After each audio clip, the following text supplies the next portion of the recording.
there, Alaskans, wherever you are. Welcome to the Must Read Alaska Show.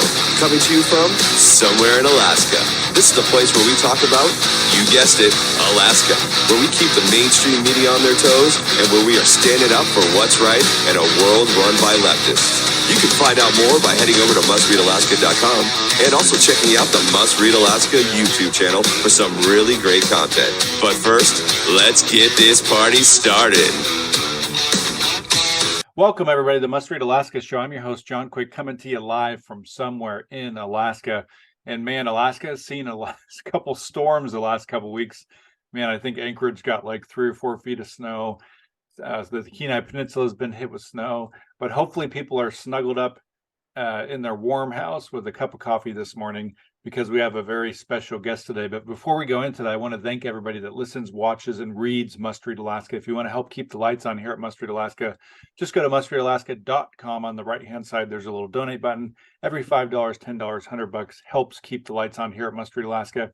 And if you want to sponsor the Must Read Alaska show, just email me at John, John, at mustreadalaska.com.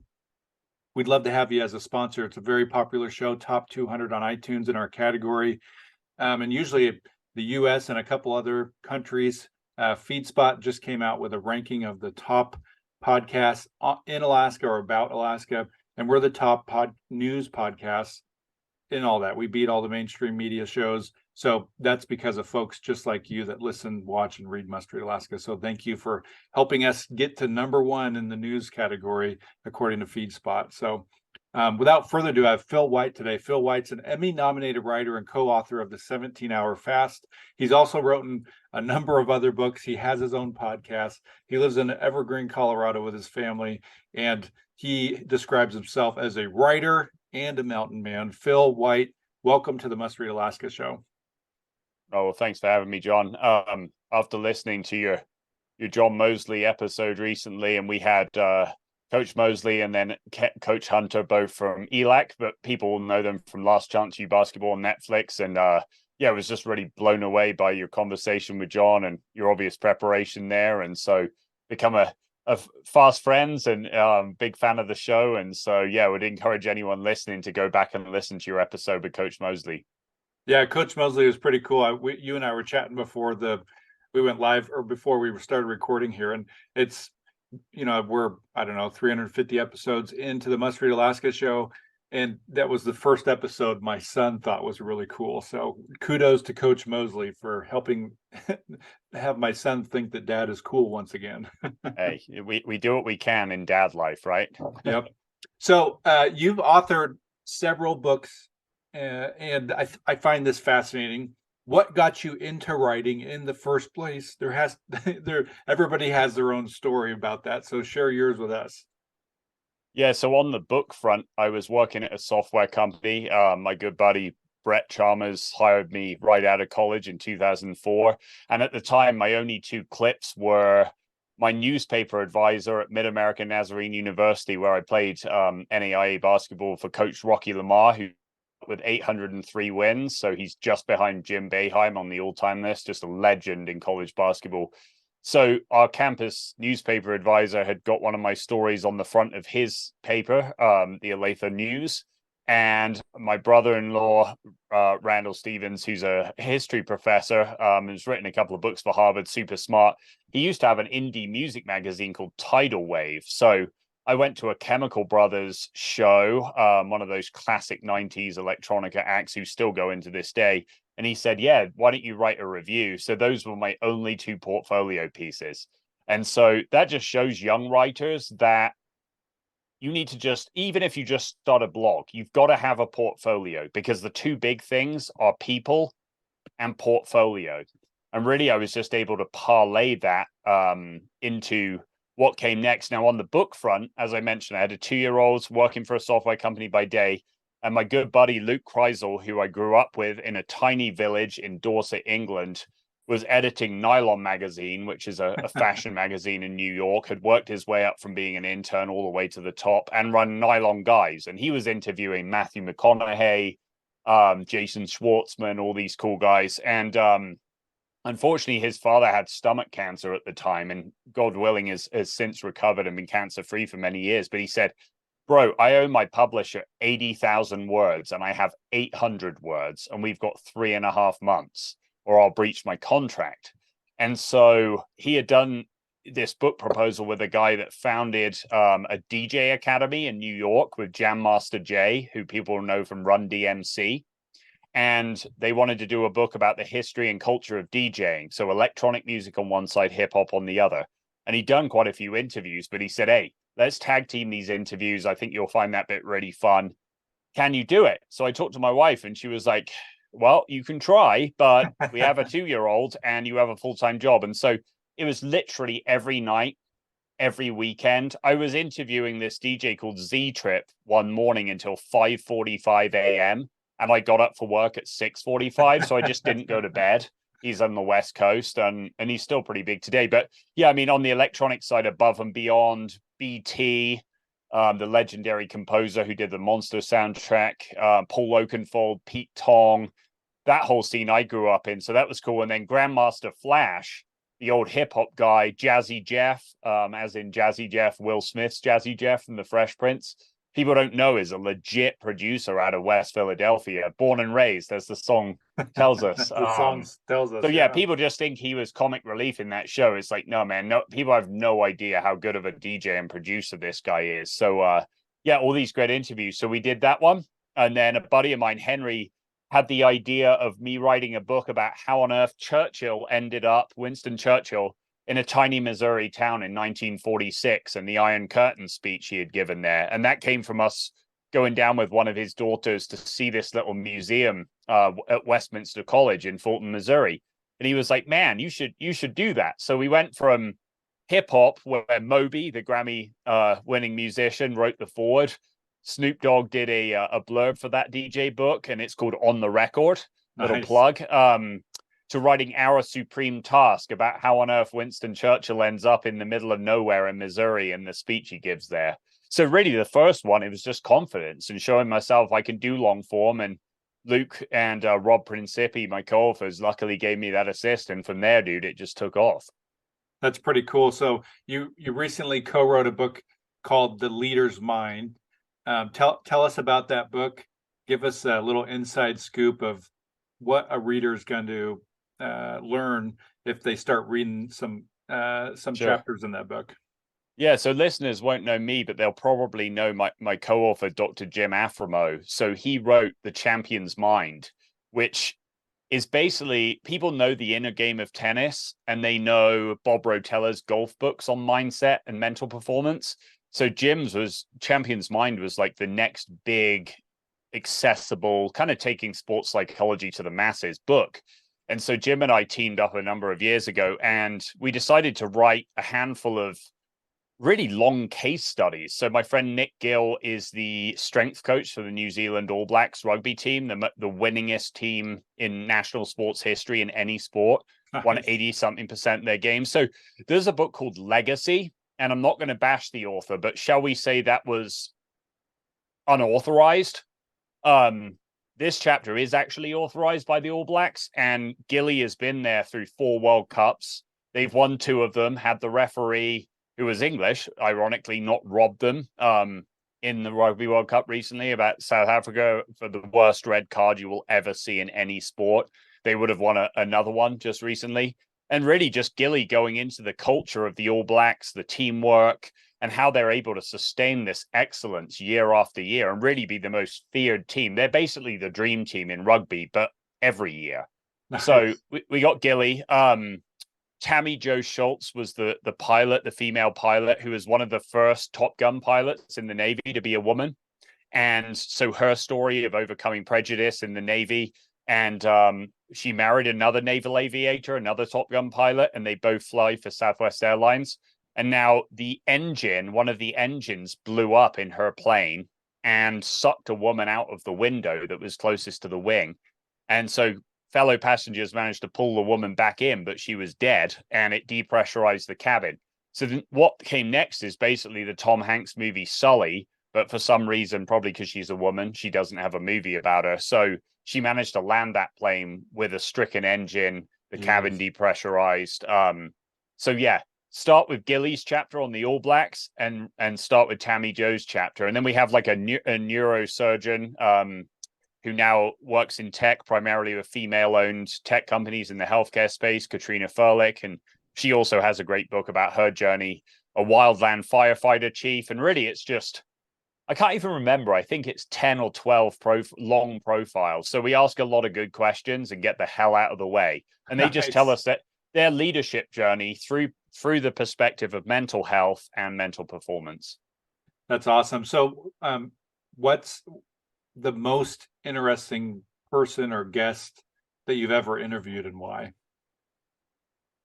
I would say Coach Ken Hunter, who is John Mosley's assistant coach. So if people loved your episode with Coach Mosley, go check out ours on the Basketball Strong podcast. So my co-host Tim was Kobe Bryant's strength coach and also the strength coach for the LA Lakers. So he gets all the famous guests on, and I get all those that fewer people have heard of, but people come to me and say, hey, this guy or girl has an interesting story. It's through the lens of basketball. And then we kind of come together to tag team these interviews. So I would say start with Coach Mosley. People should listen to yours first, then mine, and then go watch Last Chance U Basketball, both seasons on Netflix to get greater context.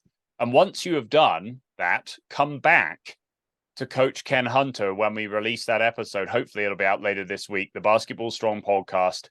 And yeah, so Coach Ken, a summary, grew up in the worst area of Southwestern Detroit, went to the same high school that Jalen Rose of the Fab Five, and later a great NBA player and now a great broadcaster in the NBA, went to. But this was really in the hood. And growing up in Southwest England, I have no context for this, like small English village to inner city Detroit. So that was interesting. So Coach Ken is a really great basketball player, gets into a bit of trouble with the law, has a Goodwill Hunting scenario where a family friend who's an army general intercedes so that he doesn't have to do jail time. He goes and serves in the army, turns his life around, and then gets a college scholarship to a college in LA and is balling out. And his last game was against East LA College. So we'll stick a pin in that for a second.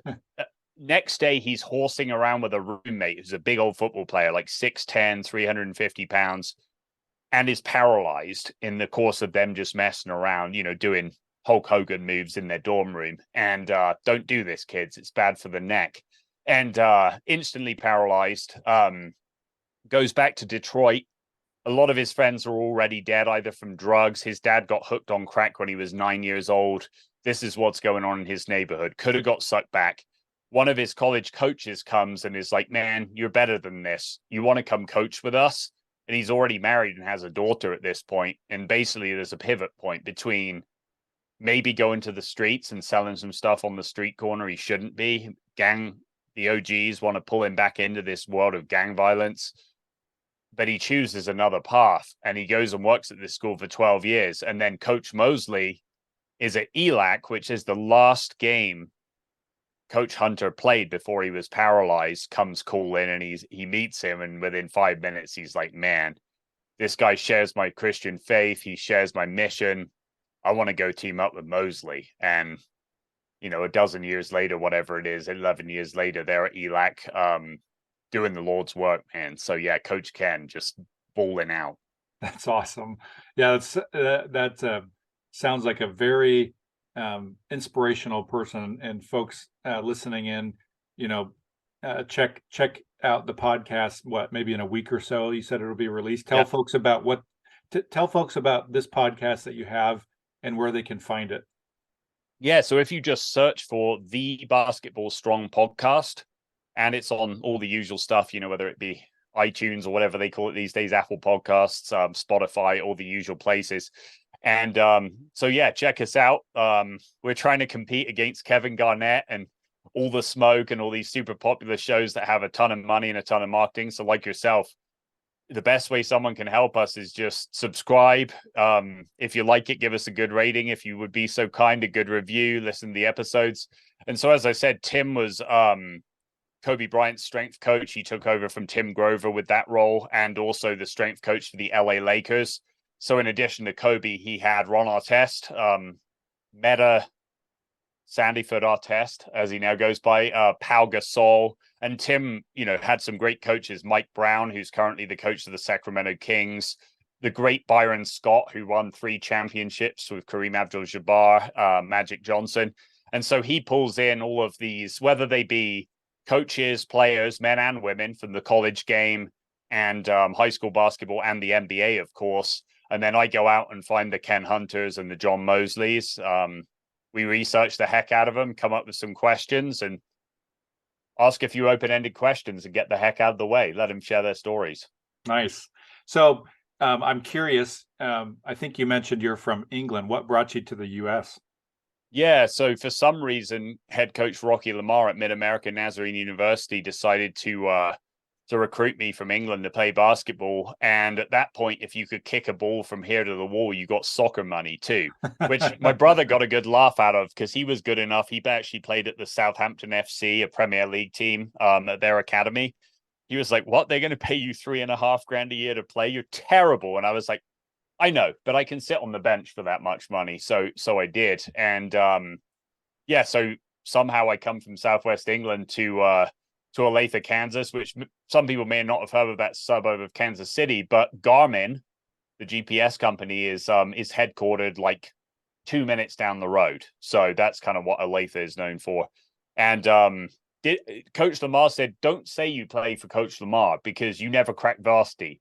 So I played JV, I played freshman team, met my wife, and we got married at the end of my sophomore year. She worked for a year to support us, and I did basically my senior and junior year in 68 hours of school in 1 year, and got out. Like I said, started working at the software company, and by the grace of God and my friend Luke Kreisel, who got me into books, got me into magazine writing, just kind of was able to eventually cut over from software companies to working with the likes of Jim, with Kelly Starrett, who was the mobility guy for CrossFit for a long time, Brian McKenzie, who was both led Hamilton's guy at XPT, so all the breath work, all the hot and cold, and then also his CrossFit endurance. Andy Galpin, who's a professor at Cal State Fullerton and just one of the leading experts in health and performance. So if you've ever listened to Andrew Huberman's podcast, you'll have heard of all these guys, you'll know these guys, and if not, check them out because they're doing great work. So you've written a handful of books, you got a podcast. What's some advice you'd give to somebody who's, just trying to start out writing or starting a podcast? Yeah. So my buddy Chase Jarvis, he's a photographer and founded Creative Live. He wrote a book, a little book, and put out some good free content that the best camera you have is the one in your pocket. And this came from people DMing him, emailing him, being like, "Hey, Chase, I'm considering like the Sony blah, blah, blah versus the Canon da, da, da. Which would you recommend?" And he was like, "Well, dude, if you're like a broke student, right? Just use your freaking iPhone or go to a thrift store, buy a little portable camera and just start." So the key is just start. Secondarily, we talked about a little bit off camera, there are the 2 P's, which are portfolio, which is why you need to start, and why you need to reach out to assistant editors and say, "Hey, I'm a writer. I know I don't have a lot of experience. I'm in high school right now. I'm in college right now. But I would love to just help you. I know freelancers let you down all the time. If that happens, can I pick up the slack for you? Is there any piece that you're for the next issue or just for your website that I could just write for free? I just love your magazine, love your newspaper. I love your whatever it is, your company. I just love to be involved. Just tell me how I can help." Do not ask for money. Do it for free. And eventually they will either give you work directly or they will mention you to someone in the industry. So do that, build up a portfolio, use a site like clippings.me. There are multiple sites like this for writers to post your stuff, or photography, start an Instagram account and have a website, and post as regularly as you can with the caveat. And then just go out and meet people, reach out to a Chase Jarvis.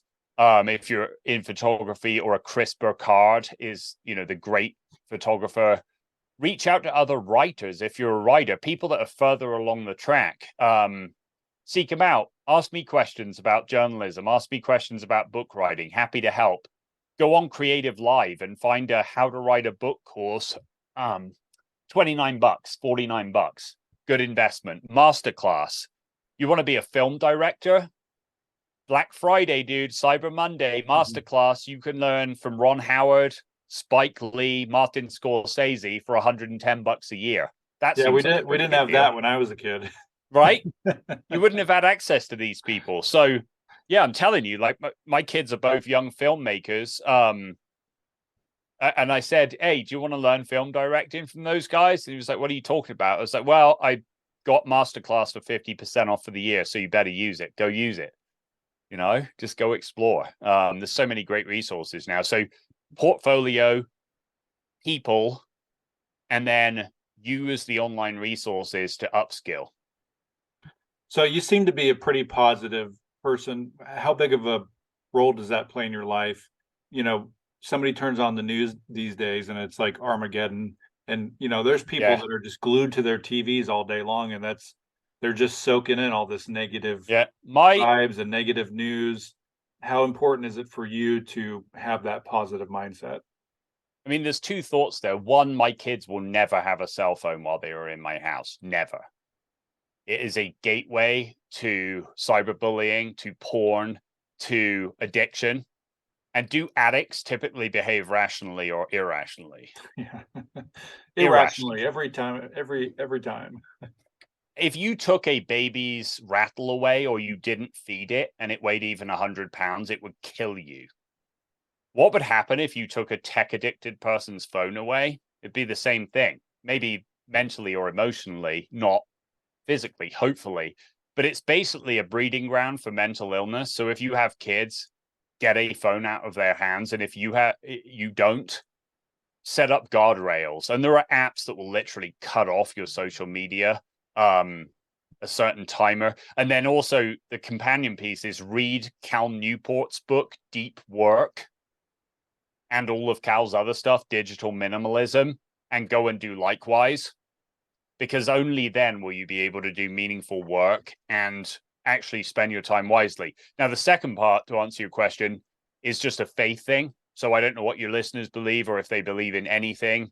Is it nature? Is it a higher power? Whatever. But I think we've all experienced, if you look at a mountain or an ocean sunset, we've all touched or been touched by the divine in some way, even if it's just awe while you're in nature.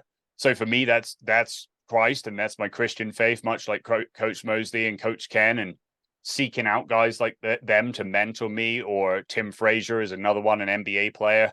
So just seeking out mentorship. And it isn't about religion, and it isn't about judging people and saying, oh, well, we don't associate with those people because they're sinners, or we don't associate with people with different faiths or of no faith. Jesus never said any of that. In fact, he welcomed what they called tax collectors and sinners, and he pissed off the religious authorities because he went and had dinner with those guys. The religious people. Yeah, because he said you wash the outside of these bowls, but it's what comes out of your heart: bitterness, jealousy, anger, division, that is our problem here. So you can have all these ceremonies and this whole list of thou shalt not, and then if you do any of those things, I'm going to judge you and you're going to hell and I'm not. That's not what I'm about, dude. I'm about forgiveness. I'm about bringing people together.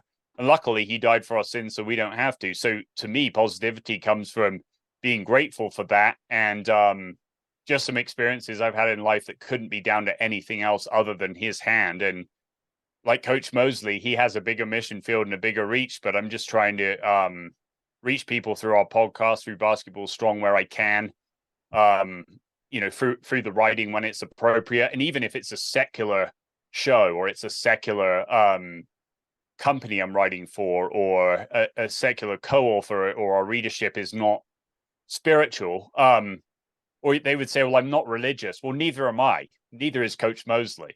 Yeah. Neither is Coach Ken.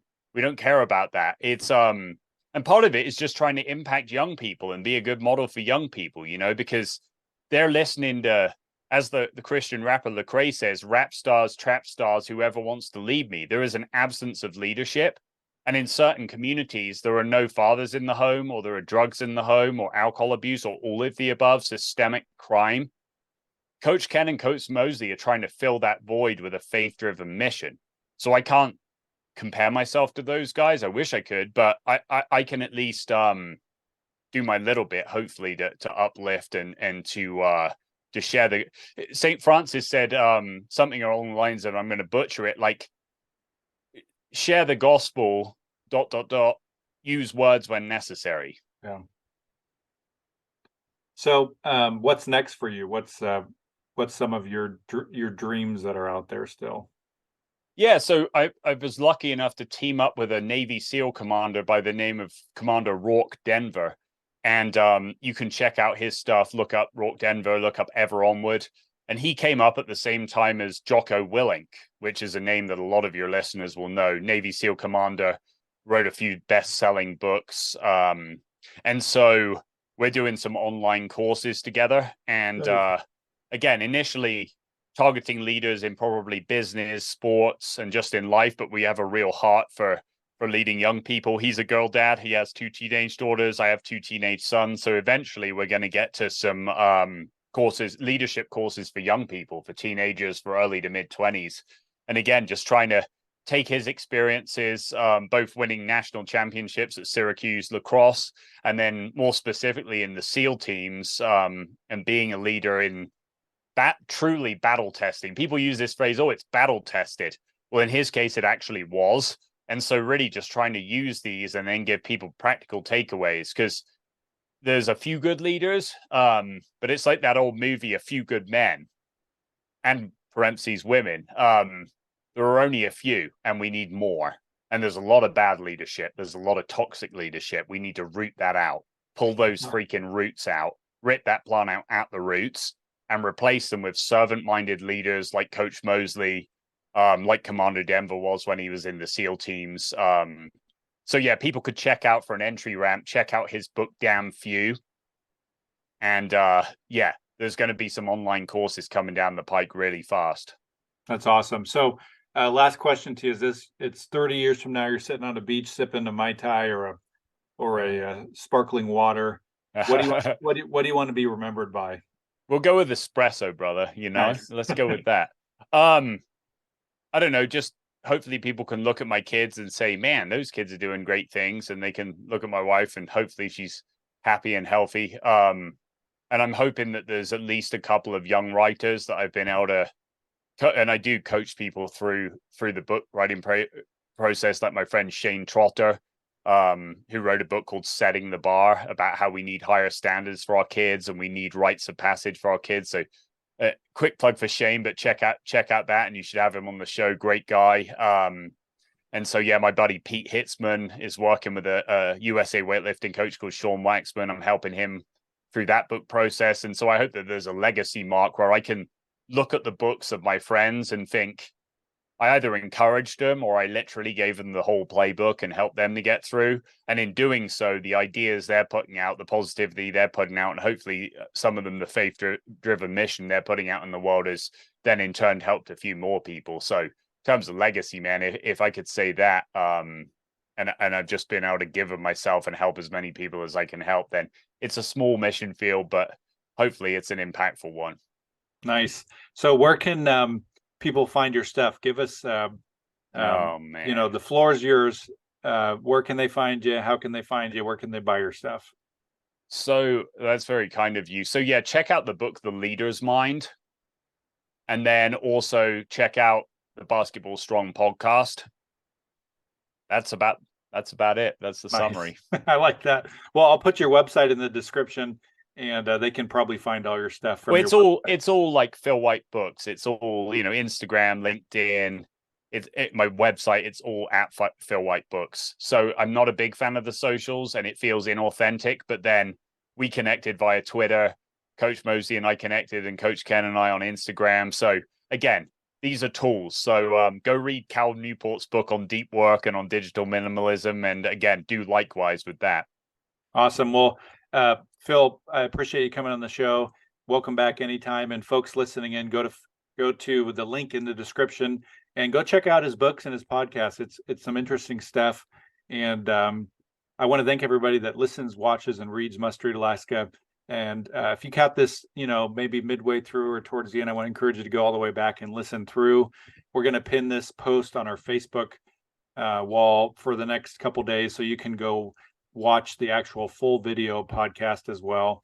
And I want to thank everybody that listens, watches, and reads Must Read Alaska. If you want to help keep the lights on here at Must Read Alaska, just go to mustreadalaska.com on the right-hand side. There's a little donate button. You can click on that. Every $5, $10, $100 helps. And if you want to sponsor the Must Read Alaska show, you can email me at john, at mustreadalaska.com, and we'd love to have you sponsor the show.